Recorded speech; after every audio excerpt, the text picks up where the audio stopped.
Bienvenue à l'épisode 61 du podcast de Plus de millage. Je suis Gabriel, je vais être votre hôte pour la semaine. Alexandre est en congé pour la semaine.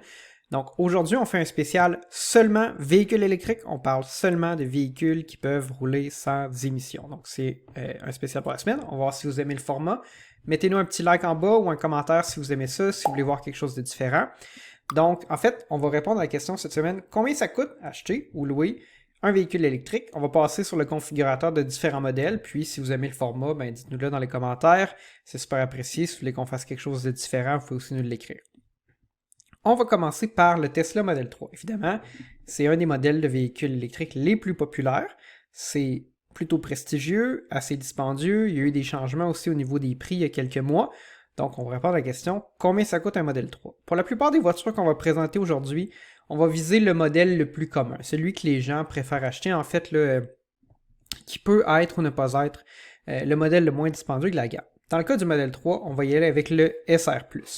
Donc, c'est drôle un peu, sur le site de Tesla, on ne nous dit pas configurer, obtenir un prix, c'est commander. Ça, c'est en marketing, on appelle ça un call to action. Très bien fait. Donc, il y a plusieurs variantes du Model 3. On va devoir choisir celui qu'on veut. Faut faire attention sur le site de Tesla, des fois on nous présente des économies potentielles puis ils tentent de vous donner l'impression que le prix est moins cher considérant les économies d'essence qui sont réelles là, comparé à un véhicule d'essence. Mais donc on va prendre seulement le prix d'achat cette fois-ci. Donc un Model 3, en fait, à roue motrice arrière, ce que typiquement on appelle le SR+, Standard Range Plus, ça commence à 59 990$.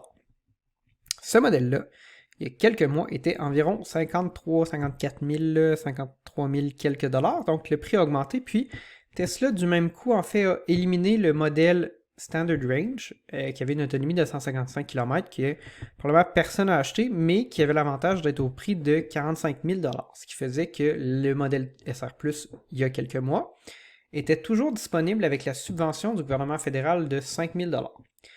Je trouvais quand même que c'était un véhicule qui était cher à l'époque, 53 000 $, mais quand on considérait les subventions, puis après avoir essayé un modèle 3, en fait, qui était dual motor, là, qui était un modèle 3 long range, j'ai réalisé qu'en fait, c'était un méchant bon deal. Puis les gens, en fait, qui ont acheté ces véhicules-là peuvent les vendre aujourd'hui plus cher qu'ils leur ont coûté.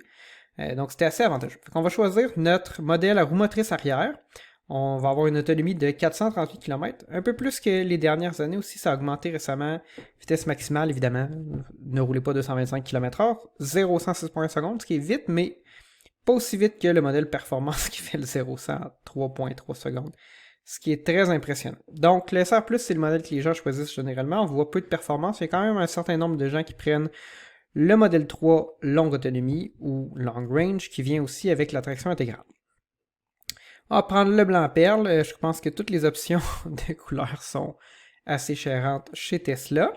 Puis, nos roues, en fait, on a deux choix de roues. On peut choisir les roues aéro de 18 pouces, qui nous ajoutent un 8 km d'autonomie, ou les roues de 19 pouces sport, qui coûtent 2000 $, évidemment. Moi, je suis cheap, donc je vais prendre le modèle avec les roues les moins chères. Puis, on peut choisir l'option Full Self-Driving Mode, qui est actuellement de 10 600 $. Donc, on ne la prendra pas, en fait. On va faire poursuivre vers le paiement. Je vais toujours vous présenter le coût pour une location 48 mois sans comptant, puis le coût pour l'achat, en fait, là, au comptant. Le prix d'achat, c'est 59 000 $. Tesla, ils nous en disent pas beaucoup, en fait. Parce qu'on applique la subvention de 8 000 $ après les taxes, donc c'est 59 000 fois 1,15, 1,14 975, à peu près 69 000 $ moins 8 000. Donc le prix d'achat comptant est aux environs de 61 000 $. À la location, si on affiche les détails, bon, il nous présente les économies d'essence, l'incitatif qui lui est applicable, puis ensuite le vrai prix et la location, en fait. Les paiements de location estimés considérant la subvention du gouvernement du Québec, c'est 679 $. C'est un prix qui n'inclut pas les taxes. Donc, on va aller voir si on peut ajouter les taxes ici. Économie de potentiel, afficher les détails. Ah, c'est avec un versement initial. Donc, on va l'enlever. On tombe à 798 par mois, puis ça n'inclut pas les taxes. Donc on est aux environs de, on fait ça, plus 120, à peu près 900 par mois. Donc c'est un véhicule qui est quand même assez dispendieux. Là. Si on met 20 000 km par année, ça va être un peu plus cher, là, 900-950 par mois. Évidemment, c'est pas accessible à toutes les bourses. Puis c'est pour ça que je réalise maintenant que le modèle SR+, il y a quelques mois, qui était à 53 000 avec le 13 000 de subvention, c'était très avantageux. Donc, environ un peu plus de 60 000 d'achat comptant. Puis, si on le loue sur 48 mois, environ 900 par mois. Le deuxième modèle dont je vais vous parler, c'est le RAV4 Prime. C'est un modèle qui est très populaire. Pas au sens où Toyota en vend beaucoup. J'ai regardé les chiffres récemment. Dans le dernier trimestre, Toyota en a livré moins de 200 au Québec, alors qu'ils ont livré plus de 500 Prius Prime, qui est un véhicule hybride branchable aussi. Donc, au niveau là, de la disponibilité, là, c'est un véhicule qui est très difficile à obtenir. Puis dans le cas du modèle SE, le modèle le moins cher, ce qui est celui que les gens préfèrent acheter, on parle d'une attente, dépendamment à qui vous parlez, de l'ordre de 1 an, 1,5, 2 ans, très très long. Un peu moins pour le XSE qui est le modèle le plus dispendieux. Donc si on prend un SE All-Wheel Drive, personnellement, le RAV4 Prime, je pense que c'est une des meilleures propositions de valeur là, qui est disponible sur le marché. On voit que Toyota nous limite un peu dans les couleurs quand on prend le modèle de base, qui est quand même bien un véhicule à 45 000 J'aurais aimé ça l'avoir en bleu, ou bon, j'ai un RAV4 bleu, j'aurais voulu la même chose. Mais c'est pas disponible, on ne prendra pas aucune garantie ou quoi que ce soit. Puis, ben là, en fait, on n'a pas choisi d'option. Ça fait qu'on va aller voir à la location combien ça coûte. Détail sur le prix. Donc, location. Bon, le véhicule coûte 45 000 $. On ajoute les frais de transport et préparation, frais de concessionnaire, blablabla. Ça donne 47 000 moins 13 000 $. Ensuite, on a ça ici, qui est le prix après les subventions. Puis ensuite, on ajoute le taux d'intérêt, les paiements. Bon, c'est à la semaine. Est-ce qu'on peut mettre ça au mois? Attends un petit peu. On va voir si on a l'option. Donc voilà, après quelques minutes complètement perdues, j'ai pu obtenir le configurateur ici des paiements. Donc on va voir à l'achat comptant, un peu comme avec la Tesla, si on inclut la TPS et la TVQ, en considérant le rabais du gouvernement, 13 000 $, ce qui est bien du RAV4 Prime, c'est qu'il y a une batterie de 18 kWh qui est assez grosse selon les critères du gouvernement pour obtenir les subventions maximales au provincial et au fédéral. Si on donne en fait rien, pas de retour, donc on ne considère pas là, quoi que ce soit. Le prix comptant, 41 000 $. Donc c'est quand même un véhicule qui est 20 000 $ de moins que la Tesla. Puis bon, le prix, le PDSF là, est 15 000 $ moins élevé. Puis si on va à la location mensuelle, 48 mois, 0 $ d'acompte, pas de véhicule d'échange, 20 000 km par année, on voit que le taux est assez élevé. En fait, on a des mensualités de 431 $ par mois, donc c'est quand même assez avantageux. Puis, ben, évidemment, si vous êtes capable de le financer vous-même, ben là, vous êtes capable d'aller chercher des prix qui sont quand même beaucoup moins chers. Donc, on va passer maintenant à Chevrolet parce que je veux aller voir une Bolt, combien ça coûte. Donc, on va aller dans Bolt EUV. Bon, on pourrait prendre la Bolt EV, mais je pense que la plupart des gens vont préférer la configuration là, de la Bolt EUV. Fait qu'on va aller s'en configurer une, c'est juste un petit peu plus cher, un peu moins d'autonomie, 397 km, un petit peu plus cher, mais un petit peu plus grosse aussi. Puis le look, on va se le dire, il est pas mal mieux. Build and Price. On va mettre notre code postal. Fait qu'on va mettre un code postal dans la ville de Québec, c'est ici que je réside. Puis, on va choisir le modèle LT, donc le modèle de base. Là, pour tous les véhicules qu'on a regardés à date, on y allait toujours avec le modèle de base, pas d'option, pas de package, pas de rien. Les roues normales. Puis, on va aller voir combien que ça nous coûte. Alright. Bon, donc, le prix d'achat comptant, après tout, est-ce qu'on a les taxes là-dedans? Include sales tax. à la location, 48 mois, on voit que le taux de location est encore une fois un peu ridicule du côté de GM pour la botte. Honnêtement, je me l'explique difficilement. 783$ par mois. Puis, on dirait qu'on n'a pas, en fait, les crédits gouvernementaux qui sont calculés là-dedans. Donc, si on revient ici, financement, puis bon, je pense, écoutez, c'est peut-être un raccourci intellectuel, disons qu'on met ça ici. Ouais, Alexandre a beau être en congé, là, il s'occupe quand même de l'édition de cette vidéo-là. À la fin, je me posais la même question et je suis allé dans un concessionnaire GM. Et puis la réponse, c'est que le crédit s'applique comme un acompte. Donc, c'est là que le 13 000 va. Donc, on nous affiche pas en fait les crédits, là, ce qui est un peu bizarre. Là. Donc, pour la location, on va voir là, si on ajoute les crédits. On s'en vient à des paiements là, de 468$ par mois. Vous me direz dans les commentaires si c'est inapproprié ce que j'ai fait. Je comprends pas trop pourquoi on n'applique pas les crédits gouvernementaux automatiquement, mais c'est un véhicule qui a la location là, un peu moins de 500$ par mois. Puis, ben, à l'achat comptant, c'est 42 000$, moins 11 000$, donc on est à peu près aux environs de 31 000$, plus les taxes, à peu près 35-36 000$, donc c'est le véhicule le moins cher qu'on a vu aujourd'hui, mais ce qu'on me dit, c'est qu'ils ne sont pas nécessairement disponibles dans les concessionnaires tout de suite. Bon, rappel de changement de batterie et tout ça, puis ça va seulement être au printemps probablement que les véhicules vont être disponibles.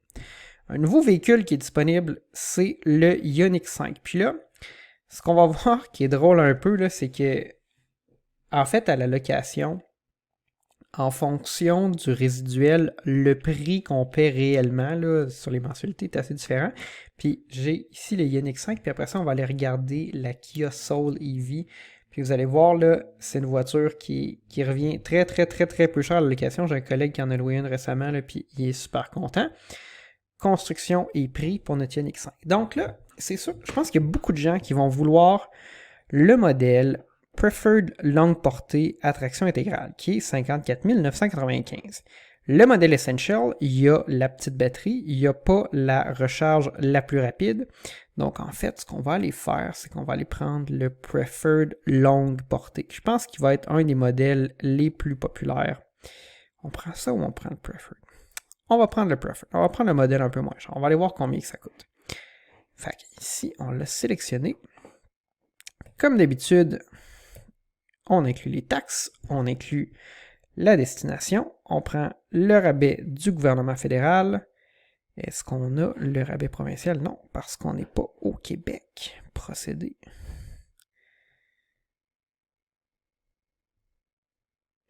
Bon, il faut tout recommencer. Preferred, sélectionner. Ensuite, on va aller voir les détails. On est au Québec, on inclut les taxes. Au comptant, 43 000$. Quand même un véhicule qui est un peu plus cher que la Bolt, beaucoup moins cher évidemment que le Tesla Model 3. Puis si on vient à la location, bon, est-ce qu'on peut avoir des paiements à la semaine? Je ne comprends pas pourquoi on nous présente toujours ça comme ça. 20 000 km, 585$ par mois. Bon, quand même, bon, c'est quand même, ce qui est drôle, c'est que c'est un véhicule qui n'est pas vraiment plus cher que le RAV4 Prime au PDSF, mais on voit ici là, qu'à la location, c'est quand même cher. 585$ par mois, beaucoup moins cher qu'une Tesla, mais quand même plus cher que le RAV4, similaire à la Bolt. Puis là, après ça, on va aller chez Kia. Puis là, c'est là que c'est fascinant, vous allez voir. Suivez-moi. La Soul EV. Qui parle? Personne parle de la Soul EV. La Soul EV, là, c'est essentiellement la même mécanique batterie que le Niro EV, ou le Kia e-Niro, ainsi que le Kona EV. Donc, on va sélectionner ça. On va prendre le modèle le plus cher, qui est à 53 000$. Donc, ce modèle-là est plus cher que le Hyundai qu'on vient de voir. Mais, attention, tout est dans le résiduel. Puis là, bon, on passe tous ces rabais-là qui n'ont pas rapport de on ne sait pas trop quoi. Puis, on regarde ça. Location, 78$ par semaine, ça a l'air pas cher. Inclure les taxes, on n'a pas de réduction de taux, parce qu'on ne possède pas de Kia, mensuel, 392$ par mois. Au comptant, 49 000$. Plus cher que le Ioniq 5, beaucoup moins cher la location. Puis ça, en fait, c'est que je pense que le résiduel, la valeur résiduelle, donc disons, la portion que vous ne payez pas, que vous ne financez pas, là, qui est la valeur résiduelle pour racheter le véhicule à la fin de la location, est beaucoup plus faible pour le Ioniq 5, alors qu'il est beaucoup plus élevé pour le Kia Soul, ce qui est totalement contre-intuitif et ne correspond pas à la réalité. Mais, bon, c'est des stratégies de constructeurs, ça fait que c'est beaucoup moins cher. Mais là, on a pris le modèle avec la plus grosse batterie, avec toutes les options, mais disons qu'on revient un peu en arrière, on choisit notre modèle, on prend la Soul EV Premium, pas Limited. Bon, moi je l'aime en bleu, je trouve que c'est une belle couleur. On va un peu plus loin. Location, 54$ par semaine, inclut les taxes, plus d'options, puis on va mettre ça encore une fois.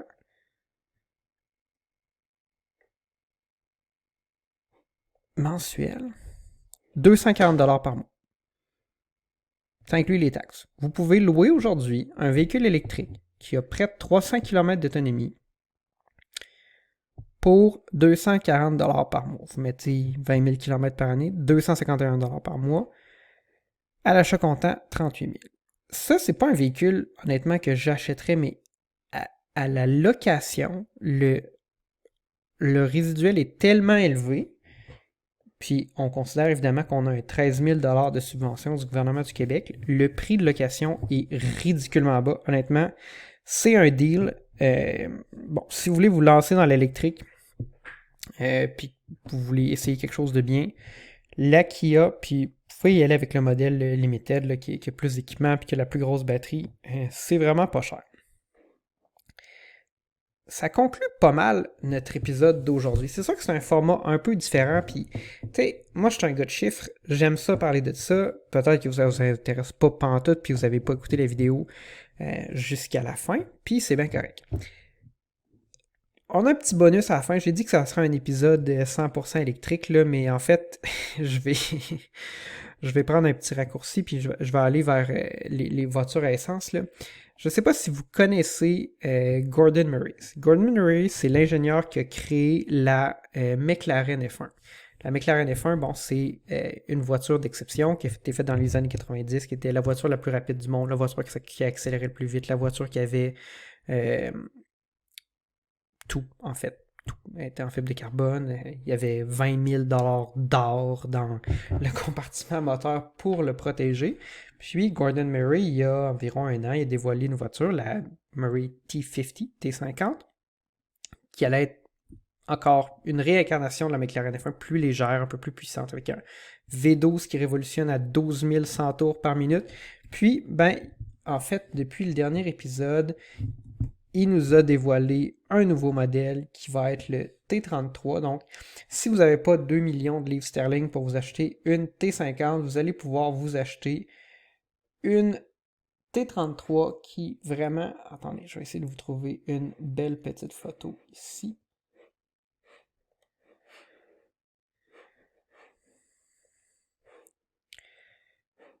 Nouvelle voiture. Ça a l'air de rien, mais ça va être un coupé 2 portes, 1100 kg, 11 100 tours par minute, avec bon, une version, il va pas dire détunée, mais retunée de son fameux V12 avec 12 100 tours par minute dans la T50. Ça va être 2,6 millions de dollars. C'est sûr que c'est incroyable, mais ce qui est fascinant de ces voitures-là, c'est qu'ils sont conçus pour être conduites, avec une transmission manuelle, puis des moteurs qui révolutionnent incroyablement haut.